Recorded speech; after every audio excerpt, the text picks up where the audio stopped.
नमस्कार दोस्तों। पिछला वीडियो ये 8वें नंबर क्वेश्चन से ही कट गया था, पूरा रिकॉर्ड नहीं हो पाया। आइए हम 8वें क्वेश्चन से फिर स्टार्ट करते हैं। 8वें क्वेश्चन का टिप्पणी नंबर 8 में क्या है, अगला टिप्पणी लिखना है कि नॉर्थ इंडिया में पोर्ट और ट्रेड रूट क्या है। उत्तर भारत में प्राचीन और मध्यकालीन समय से ही व्यापार मार्गों और ड्राई पोर्ट्स अंतर्देशीय केंद्रों का बड़ा महत्व रहा है। जैसे अभी भी है, पहले भी था। पोर्ट नहीं होंगे, समुद्र के किनारे जगह नहीं होगा तो कैसे व्यापार होगा, इसे अभी भी हो रहा है। तेल उत्तर भारत, चूँकि उत्तर भारत सीधे समुद्र से नहीं जुड़ा है, इसलिए यहाँ का व्यापार मुख्य रूप से उत्तरापथ ग्रांड ट्रंक रोड के माध्यम से गुजरात और बंगाल के बंदरगाहों से जुड़ा है। उत्तर भारत के प्रमुख व्यापारिक केंद्र देख लीजिए। प्रमुख व्यापारिक केंद्र है आपका काल, बंदरगाह विवरण है यहाँ पे। लोथल, सिंधु घाटी, उत्तरापथ, पंजाब और गंगा घाटी का क्षेत्र है। भड़ौच जुड़ाव प्राचीन ग्रांड ट्रंक रोड और गुजरात के बंदरगाहों तक जाता था। ताम्रलिप्ति जुड़ाव मौर्य गुप्त काल, पूर्वी मार्ग। उत्तर भारत का रेशम और मसाले बंगाल के ताम्रलिप्ति पोर्ट से निर्यात होते थे। लाहौर, मुल्तान मध्यकाल मध्य एशिया मार्ग। ये शहर थल मार्ग से ईरान और मध्य एशिया के लिए इनलैंड पोर्ट का कार्य करते थे। आधुनिक ICDS वर्तमान दादरी, लुधियाना, तुगलकाबाद। आधुनिक ड्राई पोर्ट्स जो ट्रेन रोड के जरिए मुंद्रा और JNPT बंदरगाहों से जुड़े हैं। मुख्य बिंदु कनेक्टिविटी। उत्तर भारत के व्यापार की जीवन रेखा गंगा नदी और GT रोड रही है। वस्तुएं क्या हैं, यहाँ से मुख्य रूप से अनाज, सूती वस्त्र और हस्तशिल्प का निर्यात किया जाता था। महत्व, भौगोलिक रूप से लैंडलॉक होने के बावजूद इन मार्गों से उत्तर भारत को वैश्विक अर्थव्यवस्था का हिस्सा बनाए रखा गया। Silk route. तो ये था आपका 8वां क्वेश्चन। अब आता है आपका 9 नंबर क्वेश्चन, शक्ति कल्ट क्या होता है, इस पर टिप्पणी लिखना है। भारतीय धर्म और दर्शन में शक्ति कल्ट एक अत्यंत प्रभावशाली परंपरा है जो सर्वोच्च सत्ता को स्त्री यानी देवी के रूप में पूजती है, जो सर्वोच्च सत्ता को स्त्री के रूप में पूजती है। शक्ति कल्ट एक संक्षिप्त अवलोकन। शक्ति संप्रदाय ब्रह्मांड की सृजनात्मक ऊर्जा को आदि शक्ति या दुर्गा के रूप में स्वीकार करता है। यह मत सांख्य दर्शन के पौरुष और प्रकृति के सिद्धांत पर आधारित है, जहाँ शक्ति को सक्रिय तत्व माना जाता है। मध्यकाल में तंत्र विद्या के समावेश ने इसे और अधिक विस्तार दिया।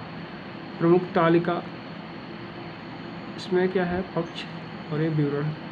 मुख्य तत्व क्या है, देवी को ही ब्रह्म सर्वोच्च सत्ता माना जाता है।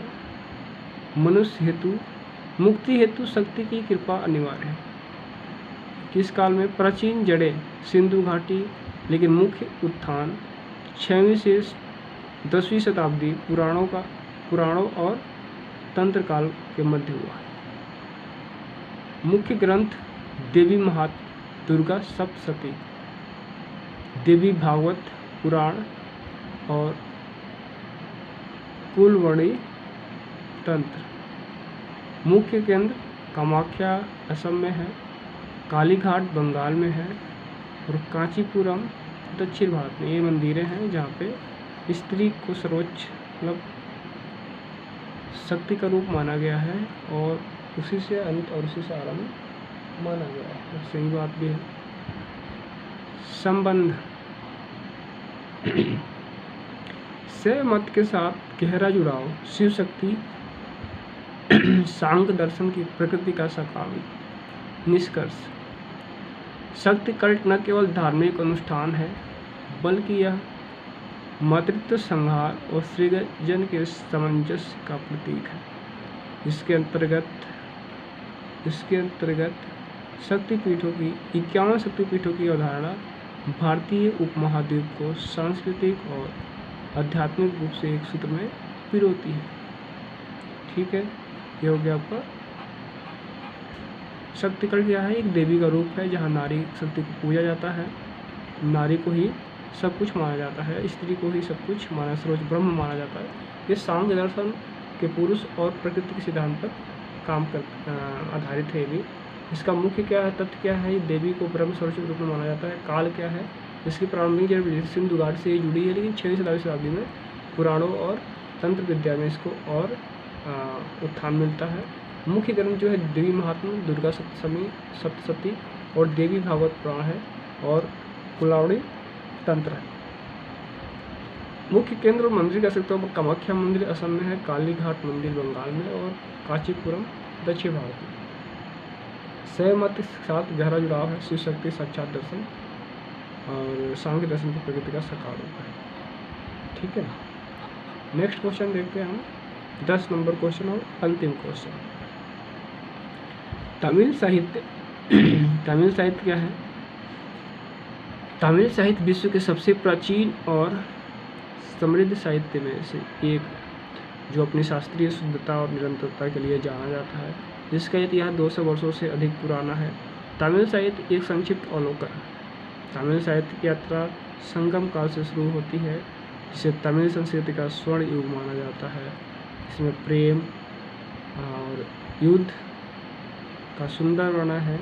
कालांतर में इसमें जैन और बौद्ध धर्म का प्रभाव बढ़ा, जिससे शिल्पाधिकारम जैसे महान महाकाव्यों का जन्म हुआ। महाकाव्य में भक्ति आंदोलन, नैनार और अलवार संतों ने इसे जन जन तक पहुंचाया, जबकि आधुनिक काल में सुब्रह्मण्य भारती जैसे कवियों ने इसे राष्ट्रवाद और सामाजिक सुधारों से जोड़ा। कुछ विवरण जैसे देख लीजिए। मुख्य काल कब था? संगम काल 300 ईस्वी पूर्व से 300 ईस्वी, भक्ति काल 600 से 1200 ईस्वी, आधुनिक काल ये मतलब हमेशा आएगा। प्रमुख ग्रंथ क्या है? तोल्कापियम व्याकरण है। तिरुकुल्लम ये नीति शास्त्र है और शिल्पाधिकारम। प्रमुख लेखक क्या है? तिरुवल्लुपुर, इलागो, अडिगल, कंबर, सुब्रह्मण्य भारती। मुख्य विषय क्या है? प्रेम, वीरता, नैतिकता, भक्ति और सामाजिक न्याय। विशेषता यह दुनिया की सबसे पुरानी जीवित शास्त्रीय भाषाओं में से एक है। ये हो गया आपका कंप्लीट VHIC 105 10 क्वेश्चन। इसमें से लगभग हमको लगा सारे क्वेश्चन आ जाएंगे, लेकिन 3 तो कम से कम मिल ही जाएंगे आपको। 30 नंबर का इसमें से आपको मिल जाएगा। 30 नंबर नहीं भाई, इसमें 60 नंबर का मिल जाएगा इसमें से। ठीक है, इसमें से और जो भी पिछला वीडियो मैंने बनाया था। तो ठीक है दोस्तों, धन्यवाद। चैनल को सब्सक्राइब कर दीजिए और लाइक शेयर कमेंट करिए ज़्यादा से ज़्यादा, और अच्छे से वीडियो बनाने का उत्साह प्राप्त हो। ठीक है। सुना जा रहा है कि आजकल आप लोगों के अंगूठों में लोगों का भाग्य है। ठीक है, अपने अंगूठे को सक्रिय करिए, लाइक शेयर सब्सक्राइब बटन दबाइए। धन्यवाद।